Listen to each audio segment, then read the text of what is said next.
ازيكم يا حلوين عاملين ايه؟ تعالوا نخزن مع بعض البطاطس في الفريزر. جبت الكمية اللي عندي، قشرتها وغسلتها بالمية كويس قوي، وبعد كده قطعتها. بتقطعوها الشكل اللي انتوا حابينه. انا كنت بعملها بطريقة ان انا بقطعها كده واروح سلقاها 3 دقايق في مية سخنة واطلعها اصفيها، وبعد كده احطها في الفريزر. بس مش بتقعد في الفريزر اكتر من اسبوع وبتسود. فجربت الطريقة دي، ودي طريقة مامتي ربنا يخليها ويديها الصحة.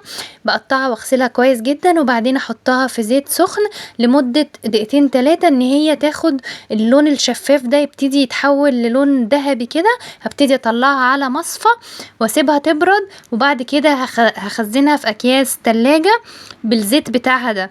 الزيت بتاعها هيخلي يعني كل بطاطساية ما تلزقش في التانية، وتخرجوها من الفريزر على زيت سخن على طول، هتتحمر وتبقى زي البطاطس اللي بنجيبها من بره.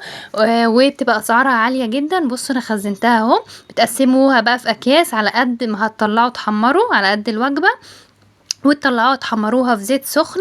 بجد بيطلع طعمها تحفة جدا وما بياخدش وقت خالص. يعني انتوا بتسيبوها 3 دقايق وبعد كده تتصفى وتشيلوها في الفريزر وتطلعوها مفيش 5 دقايق على النار، وبصوا شكلها فاتح ومقرمشة بقى. بتملحوها وبيبقى طعمها جميل. جربوا بجد الطريقة دي، نفعت معايا وبتقعد ممكن شهر واكتر في الفريزر، ما تسودش ولا اي حاجة، وسهلة وسريعة، وتنفع كمان في المدارس تطلعيها لللانش بوكس. وده كان فيديو النهاردة، واشوفكم في فيديو جديد. باي باي.